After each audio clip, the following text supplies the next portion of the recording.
Hello and welcome to Listen and Learn English. In today's lesson, we are going to talk about a very common and important topic, money.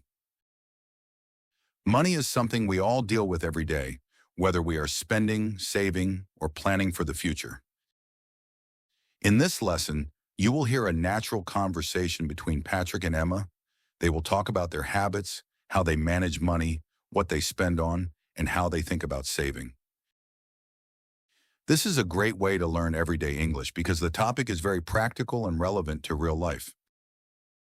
Try to listen carefully to how they express opinions, compare ideas, agree and disagree, and explain their habits. You will hear useful phrases like, I try to save money whenever I can. I think it's important to plan your spending. Sometimes I spend more than I should. I prefer experiences over things.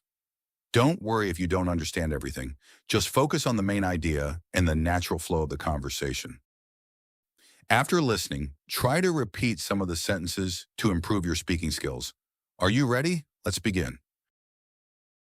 I was thinking about my spending habits recently, and I realized that I don't really pay attention to where my money goes, especially when it comes to small daily purchases that don't seem important at the moment. I completely understand what you mean, because I've had the same realization before, and it's surprising how quickly small expenses can add up without you even noticing it at first. Exactly. And when I finally checked my bank account in detail, I noticed that I was spending a lot more on things like coffee, snacks, and random online shopping than I originally thought.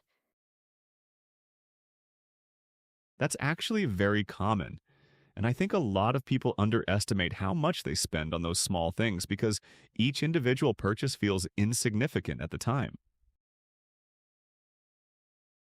Yes. And the problem is that those small decisions are often impulsive, so I don't really think about whether I actually need the item or not. That's why I've been trying to slow down my decision-making process when it comes to spending money, especially online, where everything is just one click away. That makes sense, because online shopping is definitely one of my biggest weaknesses, especially when I'm bored or just scrolling on my phone without any real purpose. I've experienced that as well, and I noticed that I tend to spend more money when I'm not really focused or when I'm just trying to distract myself from something else. It's interesting how emotions can affect spending habits, because sometimes I feel like I'm buying things not because I need them, but because I want to feel better in that moment. Yes, emotional spending is very real, and I think becoming aware of it is the first step to improving your financial habits over time. Do you usually follow a specific plan when it comes to your finances, or do you just try to be generally careful with your spending? I try to follow a loose plan rather than a strict budget because I don't want to feel restricted, but I still want to have some level of control over my money. That sounds like a good approach, because I feel like strict budgets can sometimes be too limiting and make you feel frustrated instead of motivated. Exactly, and when something feels too restrictive, it's harder to stick with it in the long term, which is why I prefer flexibility. I've been thinking about setting limits for different categories, like how much I spend on food, entertainment, and shopping each month. That's a great idea because it gives you structure while still allowing you to enjoy your money without feeling guilty about every purchase. What about saving money? Do you have a specific strategy for that? Or do you just save whatever is left at the end of the month?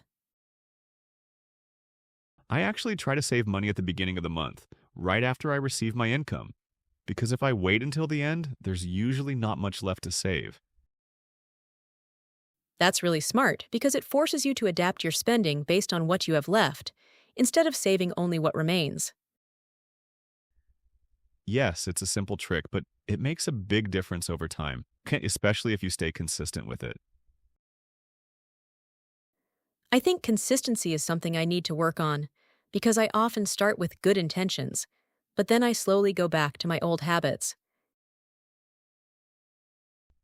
That's completely normal, and I think building better habits takes time, so it's important to be patient and not expect immediate results. Do you also think about investing, or do you mainly focus on saving money for now? I think investing is important, but I also believe that you should first build a solid financial foundation before taking any risks. That makes sense, because investing without understanding it properly can be stressful and potentially risky. Exactly, and that's why I've been trying to learn more about it before actually making any serious decisions. I feel like the most important thing is just being aware of your financial situation and making conscious decisions instead of acting impulsively. I completely agree because even small improvements in your habits can lead to significant changes over time. This conversation is actually making me rethink how I manage my money, and I feel more motivated to make some changes. I feel the same way, and sometimes just talking about these things can help you see your habits from a different perspective. I think I'm going to start by tracking my expenses more carefully and maybe setting some simple limits for myself. That sounds like a great plan, and I'm sure it will help you gain more control over your spending in the long run. Before we finish today's lesson, let's take a moment to review what we have learned. In this conversation, Patrick and Emma talked about their spending habits and how they manage their money in everyday life. One important idea they discussed is that small daily expenses can quickly add up over time. Even simple things like coffee, snacks, or online shopping can make a big difference if we're not paying attention. They also talked about impulsive spending, which means buying things without really thinking about whether we need them or not. This is something many people experience, especially when shopping online or when feeling bored or emotional. Another key point from their conversation is the importance of being aware of your financial habits. When you understand how and where you spend your money, it becomes much easier to make better decisions. Patrick mentioned that he prefers a flexible approach instead of a very strict budget. This means having some control over spending, but still allowing yourself to enjoy life without too much stress. Emma also talked about the idea of setting limits for different categories, such as food, entertainment, or shopping. This is a practical way to stay organized while still having freedom. They also discussed saving money regularly. A useful tip from Patrick was to save money at the beginning of the month instead of waiting until the end. This helps build a strong and consistent habit. Another interesting topic they mentioned is emotional spending. Sometimes people buy things not because they need them, but because they want to feel better. Being aware of this can help you avoid unnecessary expenses. Finally, they briefly talked about investing and how it is important to understand it before making any decisions. Let's quickly review some useful phrases from this lesson. I need to pay more attention to my spending. Small expenses can add up quickly. I try to save money regularly. I prefer a flexible budget. I want to make better financial decisions. Try to practice these phrases and use them in your own sentences.